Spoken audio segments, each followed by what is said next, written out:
Record ऊंचाई पर सोना, शादी वाले घरों में बिगड़ेगा बजट। आर्थिक मंदी के संकेत के चलते 60,010 ग्राम के करीब पहुंचा नगर संवाददाता। नई दिल्ली शेयर बाजार में हो रही उठापटक के बीच सोने के भाव में जबरदस्त उछाल आया है। अब तक सोना रिकॉर्ड 60,010 ग्राम के आंकड़े को छू गया है। इसे देखते हुए कारोबारी आर्थिक मंदी का संकेत दे रहे हैं। इस महंगाई की मार सबसे ज्यादा उन परिवारों पर पड़ने वाली है जिनके यहाँ अगले 2 से 3 महीने में शादी होनी है। दरीबा ज्वेलर्स एसोसिएशन के प्रेसिडेंट तरुण गुप्ता बताते हैं कि जब कई देशों की आर्थिक स्थिति डगमगाती है तो लोग सोने में निवेश करने की तरफ भागते हैं। इसकी वजह से अचानक सोने के दाम बढ़ जाते हैं। अब तक रिकॉर्ड तोड़ बढ़ोतरी कर सोना 60,000 तक पहुंच गया है। बीते 2 महीने की बात करें तो इस बीच प्रति 10 ग्राम सोने की दर में करीब 7,000 की बढ़ोतरी हुई है। इसका सीधा असर मिडिल क्लास परिवारों पर पड़ रहा है। ऐसे में जिन लोगों के घर में शादी है उनके घर का बजट बिगड़ सकता है। वहीं उन्होंने कहा कि चांदी के भाव को भी बजट ने बढ़ा दिया है। चांदी प्रति किलो 72,000 रुपये तक पहुंच गई है, जो कि अब तक के सबसे ऊंचे स्तर पर है। वहीं उत्तम नगर की रहने वाली लवप्रीत शर्मा बताती हैं कि रिश्तेदारी में एक शादी है। सोचा था कि शादी में वर और वधू को सोने का तोहफा दूंगी, लेकिन सोने के बढ़ते रेट की वजह से अब घर का बजट बिगड़ने का डर सता रहा है। यात्री और कर्मचारी नाखुश। नई दिल्ली।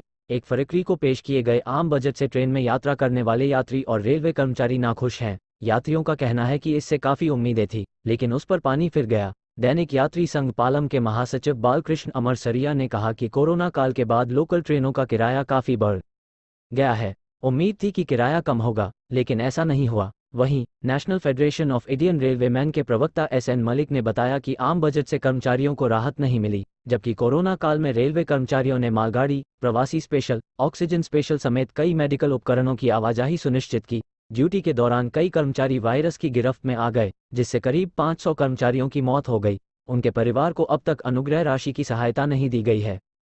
चांदी के भाव से मिठाई के दाम पर असर। कूचा महाजनी के दी बुलियन एंड ज्वेलर्स एसोसिएशन के चेयरमैन योगेश सिंघल बताते हैं कि बजट से पहले चांदी 67,000 रुपये प्रति किलो के हिसाब से बिक रही थी, अब करीब 72,000 रुपये प्रति किलो तक पहुंच गई है। इससे बाजार में काफ़ी असर पड़ेगा, खासकर मिठाई और उद्योग के क्षेत्र में बड़ा असर पड़ सकता है। दावा है कि लगातार चांदी के भाव बढ़ने की वजह से मिठाई समेत अन्य उद्योगों पर भी इसका असर पड़ सकता है। सोने में निवेश से हो। एक्सपर्ट बताते हैं कि सोने में निवेश सबसे सुरक्षित होता है। दिवाली में सोना प्रति 10 ग्राम की कीमत करीब 50 से 52,000 के बीच में थी। उस दौरान जिन लोगों ने गोल्ड में निवेश किया वह सीधे तौर पर फायदे में है। यही नहीं, साल दर साल इस निवेश की राशि में उछाल होने से लोगों को काफ़ी फायदा हो रहा है। इस वजह से लोग गोल्ड की तरफ भाग रहे हैं, जिससे उसका दाम बढ़ रहा है।